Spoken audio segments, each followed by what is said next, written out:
Le titre de ce livre, je répète, le titre de ce livre, c'est Les mensonges sur la dîme. Il est écrit par le bien-aimé frère Roch Richard.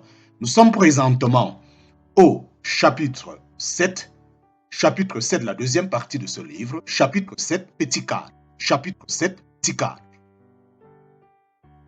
Les pasteurs de vos églises vous ont-ils déjà dit qu'il vous fallait manger vos dîmes? Si nous n'ajoutons ni ne retranchons rien du chapitre 12 de Deutéronome, nous voyons que ce que le Père désirait de ses enfants, c'est d'avoir communion avec eux. Il voulait que ses enfants reconnaissent qu'il est la source suprême de toutes les substances de leur vie. L'incapacité des enfants d'Israël à saisir ce principe fondamental fut la principale raison pour laquelle ils furent amenés à errer dans le désert pendant 40 ans. Nous voyons que la dîme devait se traduire par des actions de grâce offertes au Père au travers d'une relation et d'une communion vécue avec lui. Il n'est pas question d'argent. Il n'était pas question de donner dans l'espoir de recevoir un retour. Il n'était pas question de planter une graine dans l'espérance de récolter au centuple. Ce dont il est question, c'est d'un geste simple de communion et de reconnaissance envers le Père au cœur même de sa relation intime avec ses enfants. Avant que nous ayons terminé, vous aurez commencé à comprendre ce qu'est la foi véritable. Qui est l'homme qui peut ajouter à ce que Dieu possède? Le Père éternel désire que ses enfants viennent à lui et soupent avec lui. Pour ce faire, il pourvoit à tout, le manger et le boire, pour que nous fassions bombance et éclations de louanges envers lui qui nous donne la vie. C'est alors qu'il recevra l'honneur et la gloire qui lui sont dus. Qu'il est bon de voir les enfants de Dieu grandir en maturité et savoir reconnaître la main pourvoyeuse du Père et s'arrêter pour s'exclamer: merci Père, je reconnais tout ce que tu as pour m'aider à bien vivre. La table la plus délicieuse, c'est celle où il y a communion avec notre Père au ciel. Quel Père terrestre exigerait une offrande ou une dîme de ses enfants? Même comme Père terrestre, n'est-ce pas une communion véritable et une relation fraternelle avec nos enfants que nous recherchons le plus ardemment? Alors, expliquez-moi comment un chrétien peut croire célébrer son Père au ciel et communier avec lui et ses frères et sœurs en signant machinalement le bas d'un chèque qu'il dépose ensuite dans une boîte aux lettres, d'un geste négligent et routinier. C'est encore pire s'il a autorisé le quartier général de son église à faire un prélèvement direct dans son compte de banque. Est-ce pas de pareil geste que l'on peut rendre à Dieu la gloire qui lui est due? Avant d'étudier le prochain passage, revoyons un verset important que nous n'avions peut-être pas lu auparavant avec la vision d'une communion avec le Père. Et vous vous réjouirez en la présence de l'Éternel, votre Dieu. Vous et vos fils et vos filles, vos serviteurs et vos servantes, et le Lévite qui est dans vos portes, car il n'a point de portion ni d'héritage avec vous. En parenthèse, Deutéronome chapitre 12, verset 12. Votre paiement par chèque vous interdit une telle relation. Au fur et à mesure que nous allons commencer à voir la signification réelle de la dîme, vous allez saisir qu'elle est attristant pour Dieu de constater que les charlatans modernes et les marchands de prêche prostituent l'évangile pour une poignée de dollars et plument le peuple de Dieu pour s'enrichir de manière honteuse. Les enfants de Dieu doivent être le sel et la lumière du monde. Les enfants du royaume de Christ ne doivent pas mendier en demandant toujours plus d'argent pour demeurer en honte ou pour payer l'hypothèque de l'Église. Nous ne sommes pas appelés à faire des ventes publiques de petits fours, des ventes de garage pour l'Église, des laves auto, des levées de fonds de toutes sortes, etc. Nous sommes appelés à des niveaux plus élevés de démonstration chrétienne.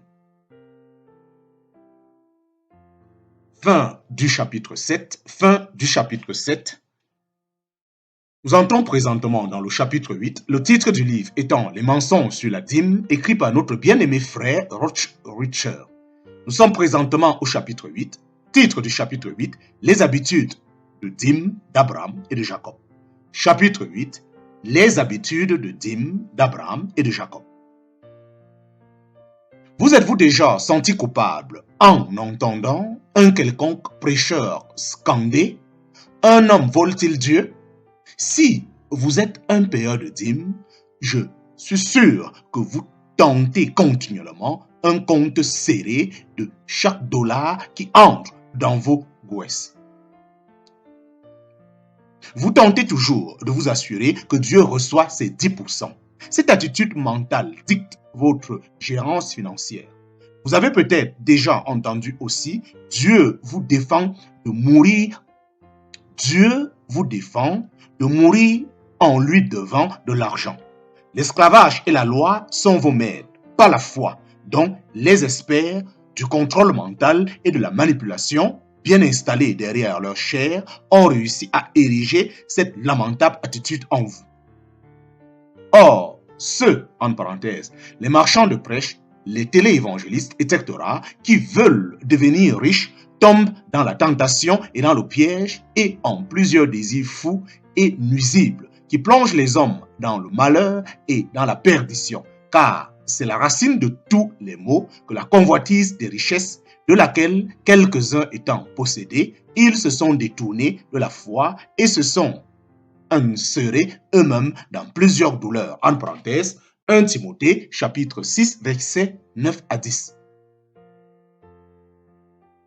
Nous ne nous leurrons pas. Ne nous leurrons pas. Beaucoup de gens aiment payer la dîme parce que, à tout prendre, c'est bien plus facile que de faire face au constat réel de leur foi. En fin de compte, la dîme n'est pas le véritable fond du problème.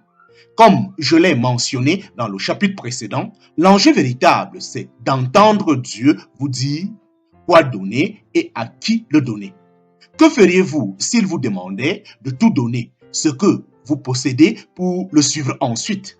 Il est beaucoup plus facile pour vous de ne donner que 10% pour soulager votre conscience, n'est-ce pas? Les riches religieux aiment la dîme car ils peuvent vivre avec. Voilà pourquoi ils endossent l'évangile de la prospérité. En apparence, cela justifie leurs droits légaux de thésaurisation et leur entrepôt gorgé à rabord. Personne ne croit plus vraiment ce que Jésus a dit de ce qu'il faut s'amuser, de ce qu'il faut s'amasser. Personne ne croit plus vraiment ce que Jésus a dit de ce qu'il faut s'amasser, un trésor dans les cieux. Il donna instruction au jeune homme riche de vendre tous ses biens et d'en donner l'argent aux pauvres.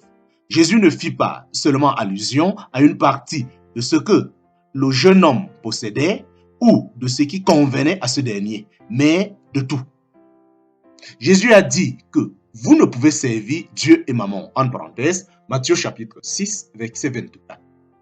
Il n'a pas dit que vous pouvez servir Dieu à temps partiel et Mammon le reste du temps, ou même juste un peu. Il a dit, vous ne pouvez servir Dieu et Mammon. Les deux sont incompatibles. Aucun des disciples ne servit Dieu pour l'argent, pas un seul apôtre n'a prêché pour obtenir une bonne pension ou une Mercedes ou une grosse résidence ou les trois et plus. Trouvez cela dans la Bible. Juste pour voir, pourquoi les pasteurs modernes ont-ils si peur d'imiter les apôtres? Est-ce que vous réalisez que les charlatans de notre époque, en plus de leurs nombreuses fausses doctrines, ont amené beaucoup de gens à croire que le pouvoir de répandre l'évangile a été consacré par le pouvoir de Mammon? Les apôtres ont-ils manqué un chapitre en quelque part? Laissez-moi vous rappeler ceci. Laissez-moi vous rappeler ceci. Le pouvoir de répandre l'évangile ne procède que par un seul agent, le Saint-Esprit. Il n'a pas du tout besoin du luxe souillé de Mammon ou de la chair de l'homme pour agir. Jésus a dit que personne ne peut venir au Père s'il n'a pas l'Esprit de Christ qui l'y conduise. Si vous faites partie d'une église où l'on ne remet déjà plus l'argent en question, c'est que la contrefaçon y a été acceptée au lieu de l'original.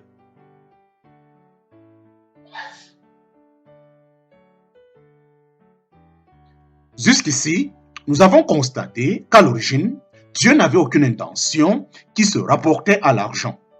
Il s'est toujours agi d'une communion avec notre Père au ciel, ainsi que de notre reconnaissance qu'il est la source de tout objet de subsistance dans notre vie. La dîme devait être distribuée non seulement aux Lévites, mais aussi aux étrangers, aux orphelins et aux veuves de la région où demeurait l'audimeur, afin que notre Père reçoive toute la gloire qui lui était due.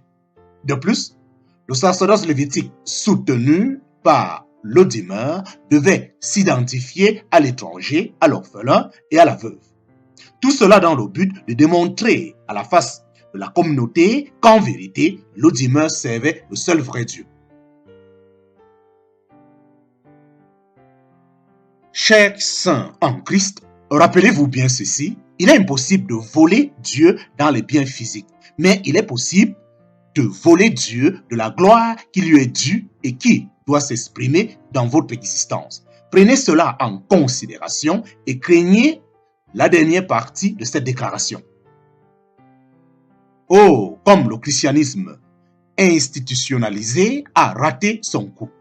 Les désirs que notre Dieu a à cœur furent révélés au peuple d'Israël par la loi de l'ancienne alliance.